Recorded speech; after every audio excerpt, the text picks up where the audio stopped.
આજે ભગવાન શ્રી પરશુરામજીની જન્મોત્સવના પાવન અવસર પર આર્યવ્રત બ્રાહ્મણ સમાજ વડોદરા દ્વારા ભવનલાલ ગોળની અધ્યક્ષતામાં ભવ્ય અને દિવ્ય શોભાયાત્રાનું આયોજન કરાયું હતું, જેમાં સમાજના હોદ્દેદારો, કાર્યકર્તાઓ મોટી સંખ્યામાં ભક્તજનો ઉમટી પડ્યા હતા.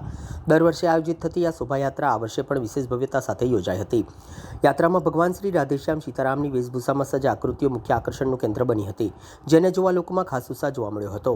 શહેરના વિવિધ વિસ્તારોમાં શોભાયાત્રાનું ઉષ્માભર્યું સ્વાગત કરવામાં આવ્યું. સ્થળે ભક્તો માટે છાશ અને પાણીની બોટલનું વિતરણ પણ કરવામાં આવ્યું હતું. સાથે સાથે કોઠી ચાર રસ્તા ખાતે આવેલ મનમોહન સમોસા, મનમોહન વડાપાઉં દ્વારા ફટાકડાની લૂમ ફોડી પુષ્પગુચ્છો વરસાવી શોભાયાત્રાનું ભવ્ય સ્વાગત કરાયું હતું.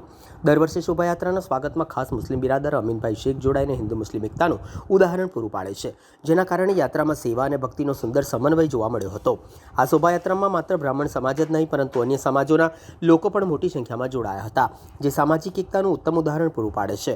હજારોની સંખ્યામાં ઉપસ્થિત ભક્તો સાથે યાત્રા મહેસાણા નગરથી પ્રારંભ થઈ નિઝામપુરા, કમાટીબાગ, કાલાઘોડા, કોઠી ચાર રસ્તા અને રાજમહેલ રોડ મારફતે લાલબાગ ખાતે આવેલા કાશી વિશ્વનાથ મંદિરે પહોંચી હતી.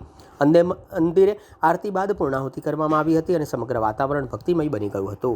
परशुराम आर्यवत ब्रह्म समाज की तरफ से हर साल जो परशुराम जी की शोभा यात्रा निकाली जाती है, उस शोभा यात्रा में हमारा समाज वैष्णव ब्राह्मण समाज सहयोगी हुआ है और शोभा यात्रा का स्वागत करके हम खूब आनंद अनुभव कर रहे हैं और ये शोभा यात्रा हर साल और हर्षोल्लास से निकलती रहे, ऐसी हमारी शुभेच्छा है और हम हर साल इस शोभा यात्रा का स्वागत करते रहें, ऐसी हमारी ईश्वर से प्रार्थना है. जय परशुराम. जय परशुराम की जय.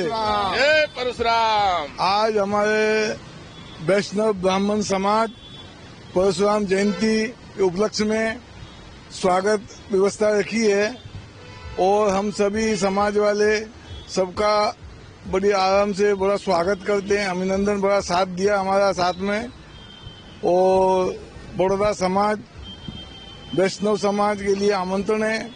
हमारी खुली मंच है, सभी आगे पधारें. जय श्री राम.